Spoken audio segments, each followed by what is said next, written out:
Captain Insano shows no mercy. Straight cash, homie.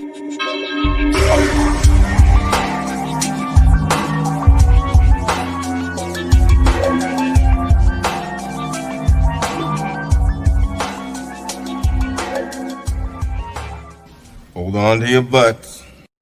All right, let's try this again. Welcome to the Bates and Monsters Game Day podcast on Sports Zone Chicago. I had a whole setup, Luke. I know, I saw it. And then, one of these wires, one of these cords, these cheap-ass cords, I guess it was something was wrong. It was something very, very simple, and then again it wasn't. But anyway, welcome to the show. Luke, congratulations, bro. Congratulations. The Bucks are moving on to the Super Bowl after beating the Green Bay Packers by a score of 31-26.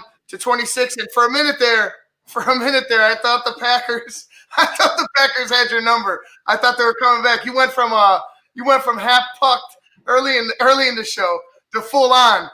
Straight diamonds. I was sitting here and I'm yelling at the TV I'm like, no, stop them. Like, just stop. Don't allow this to happen. And they did. You know what? Give credit to that defense, man. That defense was flying. They did take a hit. Although maybe Antoine Winfield Jr. might come back. They did take a hit. It's depending on the injury. Their other starting safety went out. Whitehead. He went out with a shoulder injury, and he made a hell of a tackle. But he goes out with a shoulder injury, and it was almost as if it didn't affect the defense. It really didn't. It felt like they didn't miss a beat. Yeah, no, that defense they're a tight-knit group, man. And my boy Sean Murphy bunting again today, with another pick. So that deep, and having Bea back helped with that pressure on Rodgers as well. I mean, like that was a huge come up for them in this game, getting him back because he was wreaking havoc, man. And like I said, with Levante David and Devin White, man, like those guys are just sideline and sideline back. It doesn't matter where they can cover, they can tackle, they can blitz, they can do it. Like they are both complete packages. Dude, what's his name? Dylan for the Packers. He had a play where one of your cornerbacks or your safety came down, hit him at the line of scrimmage, and he looked like he lost his footing, and then he just drove. Like he has some sort of power. Oh yeah. Just drove and gave him and took him for a ride. But then later in the game, you saw Devin White just manhandle him in the hole. And I was just sitting there like, man, these dudes can play. Right. Like, they really can't play. And it was fun to watch the Green Bay Packers lose. I'm sorry, hope Emily isn't listening. But it was fun to watch them lose. It was fun to watch them lose. It was a good game by Tom Brady. It's a good game plan by that defense and by that offense for the Bucks. I mean, I felt like the offense was just vibing off the defense, to be honest with you. Yeah. It's almost like we play our offense worked better without Brown. That's just how I feel. I don't know. I feel like maybe sometimes there's too many stars maybe on the offense. You have to dictate where the ball goes, and you have to get it to everybody, and you got to keep everybody happy. I mean, AB has no say, really. I would see it as you really have no say on how many touches you get. But since you're very, very talented, I mean, it makes sense to get you the ball. Now, for me, it's like, God, I was hoping that they would be able to run the ball a little bit, but you know what? We're talking about a half. Fournette did his job when he had to do his job. Yeah. And, I don't know what's going on with Ronald Jones. I don't know if he's still kind of maybe nursing an injury a little bit or what, but he's got 2 weeks now to heal. Everybody's got time to heal now. So hopefully we can get Whitehead and a couple other guys back and get them healthy, and then have a full arsenal when we go into. I'm sorry, we're not going in anywhere. We're going home. So that's great. That's the other thing I'm super happy about. Like first team ever to play Super Bowl in their home stadium. Like that in itself is awesome. So I just had a girl call me up and was like, "Hey, I'm going to Tampa. You want to go?" I was like, "Man, I'm thinking about it." I'm thinking heavy about it. she's got like some kind of Super Bowl party passes or something. I don't know, but I was just like, man, how great That would that sounds be? like that sounds like a time. That sounds like Yeah. a time. Hey, make sure you come back. Yeah. Millie, I mean, I understand. How you doing, Millie? Thank you for chiming in. Millie says, "Hi, gentlemen. The Packers got cheated by the Brady ref at the end," and then she added, "Go Chiefs." The Brady refs and the Rodgers refs are all the same. So, like, you got done in by your own boys. Like, if you're the Green Bay Packers, I had 2 tears in a bucket. Yeah. I mean, that's all I could say. It was very, very clean up until They were letting them play for the most part. Yeah, they really were. It was very clean. They were letting him play, and then all of a sudden, just started seeing flags come out of dudes' pockets. I felt like it was prolonging the game. Mhm. You know what I mean? Like, I felt like it was prolonging the game. I don't necessarily think any one was egregious. Maybe they missed 1 or 2, but the rightful look. The Packers came out of the gate and fumbled the ball. Yeah. In the second half, they came out of the gate giving the ball away. That's not a recipe for a victory, especially in the NFC Championship game where you have Tom Brady, who's not going to make a mistake and didn't make a mistake. And look at the separation. Look at the separation, Luke. It's about It's about a touchdown. So you have it's exactly what I said about 5 points.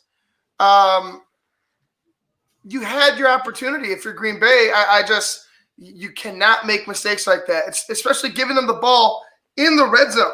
Mm-hmm. Yeah, no, they also should have went for it on that 4th down when they were close in the end zone. To me, I don't know, like that call. I was kind of like, what is he doing? Like, that's not going to work. And you got it, man. You got to go for it. This is the playoffs, man. There's no we'll get him next drive at this point, because you don't know that that's true, especially when you're playing a guy like Tom Brady. So if you get down there and you're down, you need to score those points, because I mean, whether you get the field goal or the touchdown, you're still down 1 point. So I mean, at that point, you got to take that touchdown, man, and try to give yourself a chance to tie or get that cover that 8. So yeah, I didn't like that. I didn't like going for 2 when they did. Right. If you're Green Bay, I didn't like going for 2 when you did. I thought that was a little weird. I mean, I know you're gonna cut into the lead, but I would take the points, in my opinion. I would take the points and try it again. But that 4th down, like you said, you have Aaron freaking Rodgers. Right. And you're going to go ahead and allow your head coach to take the ball out of his hands. I don't see why. That's not how you beat Tom Brady. No. That's not how you beat Tom Brady. That scared shit doesn't work here in the NFC Championship game or the AFC Championship game, for that matter, which the Buffalo Bills are trailing 21-9, but they are driving at a 2nd and goal from it looks like the 4.5, 3.5, 4.5, 3.5 yard line. Well, it's hold on 1 second, and he's rolling out to his right. All right, Josh Allen just threw it out of bounds, 3rd and goal. But going back to the Bucks or the Packers, excuse me. You cannot allow your superstar, your generational talent, to not be on the football field trying to get you a victory in the biggest game of the year, and the biggest game of your coaching career, second biggest game of your coaching career. You had this, LaFleur, you had this last year, and your team couldn't handle it. Now, last year was different than this year. The team was way different than this year than last year, even better. But to take that out of Aaron Rodgers' hands, that's a crime. Yeah, well, hey, they're tied now. Brady and Rodgers are tied with 1 NFC championship. Well, man, so is he and Rex Grossman. Right. So throw Rex in the mix. Tom and Rex have that shit. Yeah. It's obviously tongue in cheek. I'm not really comparing Rex to Aaron Rodgers, but it's right. That part does lay true. It is true. Like, you only have 1, Aaron. Granted, you have 1 more Super Bowl, but you only have 1 shot at it, and he's getting older, man. Like, I'll tell you that post game interview. I'll tell you the thing that got it for the Bucks, and that's that they were all over Devontae Adams. Like he was gone. Like he was done. Like they shut him down. Like that was it. Once you take away Rodgers' toy, then we saw the rest of the guys, and it wasn't pretty. So then they did have Jones go out too. So I think that kind of hurt him a little bit there as well. But hey, Green Bay made a killer comeback. I mean, like I was nervous there for a second. I was like, oh my God, how is this happening? And they came back and they fought, man. So I mean, they did what they did. They did what they had to do, but it just wasn't enough. It's just they ran into a tough defense, a hungry defense, a fast defense, and I think really that speed on that defense is what beat Green Bay. Aaron Rodgers, 33 completions, 48 attempts, 346 yards, 3 touchdowns, and a pick by your boy. Yeah. Sean Murphy punting. And you know what really was the key was the run defense of the Tampa Bay Buccaneers. Vita Vea coming back. I just give them all credit, to be honest with you. Everybody on that front. Aaron Jones, 6 carries, 27 yards. Jamal Williams, 7 carries, 23 yards. A.J. Dillon, 3 carries, 17 yards. The highest average was, well, I guess you really couldn't. I guess we won't even go into the average because the carries are so low. But that's not going to get it done. That's not going to get it done, Luke. That's only 67 yards. 67 yards with those 3 running backs. You only allowed 67 yards. I know that Aaron Jones went out early. Aaron Jones put the ball on the ground twice. Yeah, put the ball on the ground twice, man. And luckily one got picked up, but the other one, like we talked about earlier, when went into the red zone of the Green Bay Packers to start the second half, and that was pretty much it. Not necessarily it, but they never really got a lead in the game after and they never really got their footing corrected. They had the shots, but you got to let Aaron throw on fourth down. Fourth down in your life for the season. You got to let Aaron Rodgers throw the ball. Right. You got to let him throw the ball. You got to let him try to put them in a position where you could go ahead and make an attempt. You can't allow that. You can't allow the clock to go 0-0-0, and Aaron Rodgers didn't even get a shot. Right. Yeah, you got, like I said, you got to go for it right there, man. That whole call, I was like, what is he doing? I was like, I'm not mad, but what are you doing, dude? Like it's the equivalent of having Marshawn Lynch in the backfield and throwing it on the goal line. That's to me, it's the same thing. It's like you have Aaron Rodgers, you're close, and you need a touchdown. Plain and simple, you need a touchdown. It doesn't matter. And they just couldn't get it done. So hey, they'll be back in Green Bay while we'll be at home in Tampa. Yeah, and then Tampa Bay, the first team ever to reach the Super Bowl in their home stadium, to be playing in a Super Bowl in their home stadium. And Tom Brady, the first quarterback ever, not the first player, first quarterback ever to win NFC and AFC title games in their career. That dude, I mean, he was on fire today. I really didn't like. There was 3 interceptions. He threw 3 picks, and I really didn't like. I was just like, oh my God. I felt like some of it was just positioning, and then the other one was just a couple got away. Maybe they were just bad throws. I got to look at it again. I really, every time I would walk away, I'd hear interception. So I never really got a good look at him. But you can't expect Tom to do everything. Like, look at 20 of 36, 280, 3 and 3. 36 is too much. You want Fournette, you want Jones. Jones, 10 carries, 16 yards. Come on. We need something with Jones. We need Jones to break out. You need Jones to get a big player too.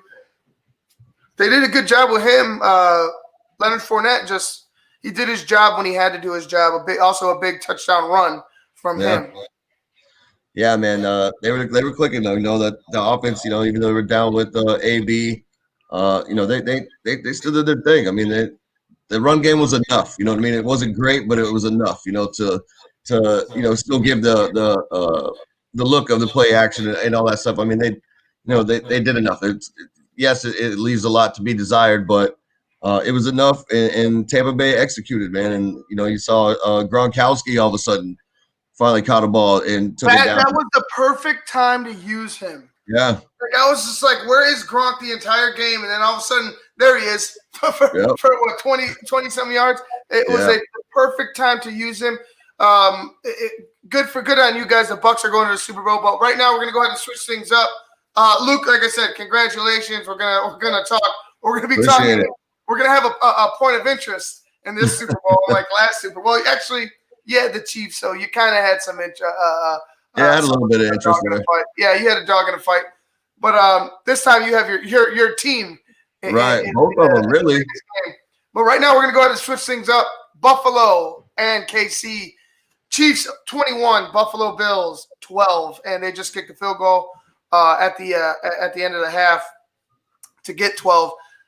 They had a touchdown off of a weird return decision to return from Mecole Hardman. Look, I know you're playmakers, and I know your playmakers know their playmakers.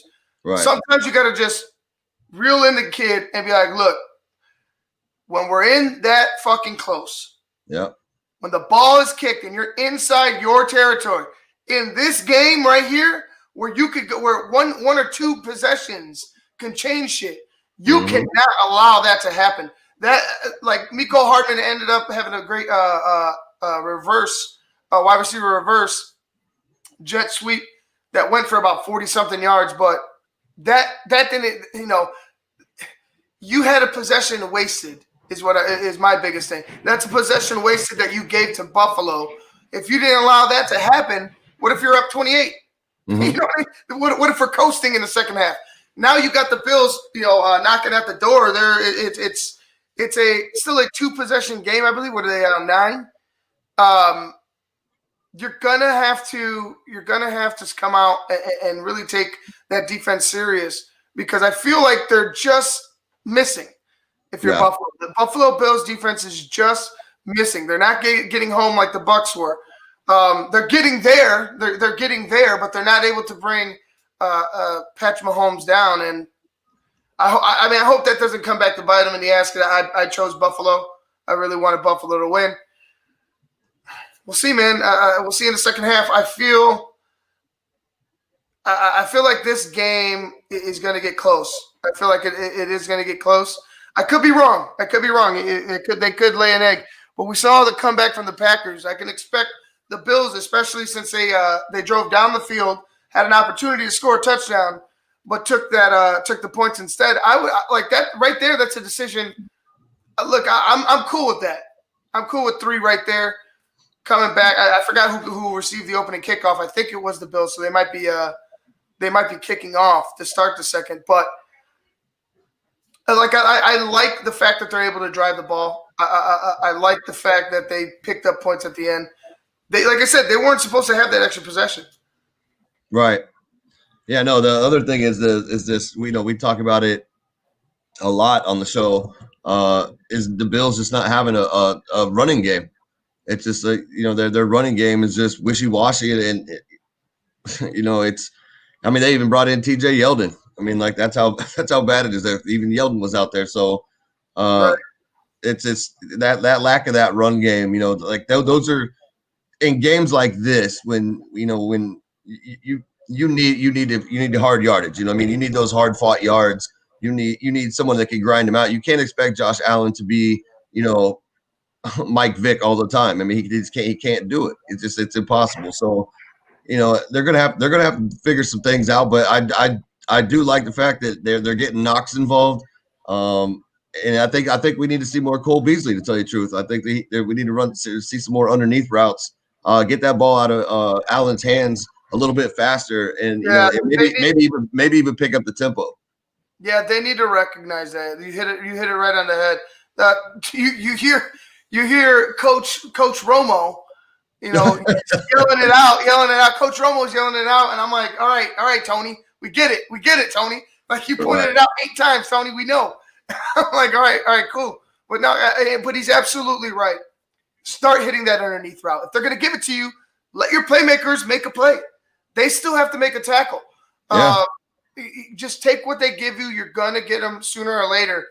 You just can't get greedy right away. And we Yep. seen Josh Allen try to go big right away, and it almost cost him twice. There was 2 opportunities that I can recall for interceptions, and we'll see in the second half, man. I feel like this second half is going to start to tighten up for both teams.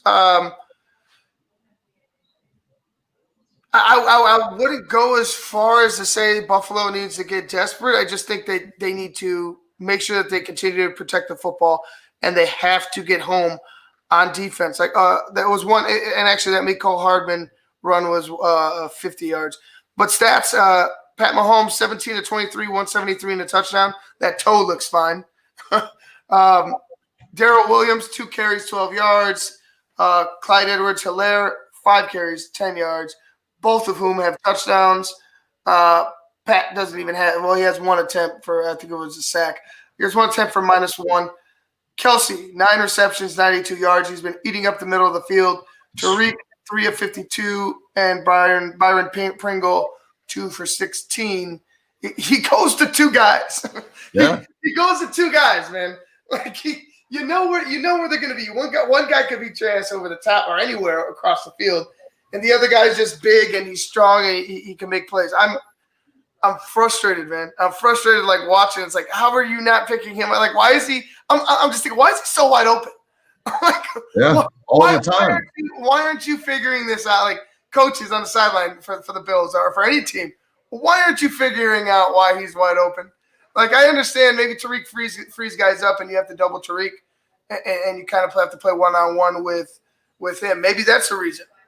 But you gotta you gotta solve it. You gotta solve it this second half because I would almost dare to say you would have to allow Tariq to beat you downfield before you can continue this assault in the middle. I just don't know if you have the speed to hang out with him, man. I really don't.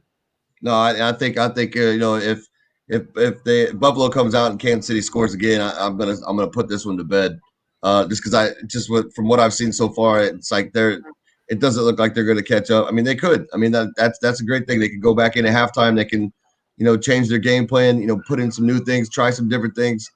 I'm sure they probably saw some stuff up in the booth. So I'm sure they're talking to the coaches too of what they saw. But at this point, man, Buffalo need to turn it on, and it needs to be for me. I feel like Buffalo, everything needs to be fast paced.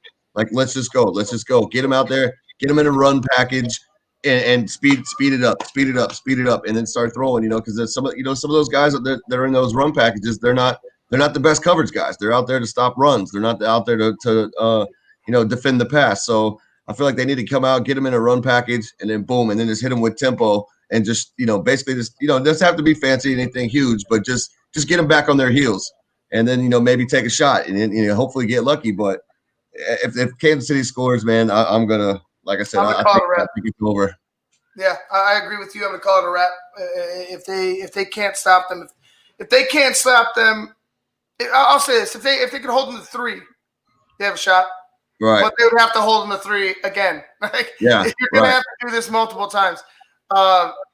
We'll see. I think they have a shot. I really do. It's going to have to be right here, right now in the third. The third quarter is where the game ends if you don't play smart football for the Bills. Yep. All right, guys, that's going to wrap things up here on the Basement Monsters Game Day podcast on Sports Zone Chicago. We will see you guys in the post game later.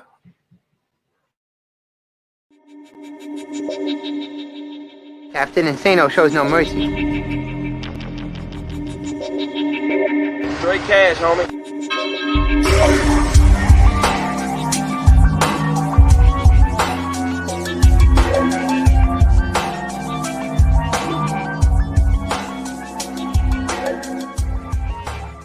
Hold on to your butts.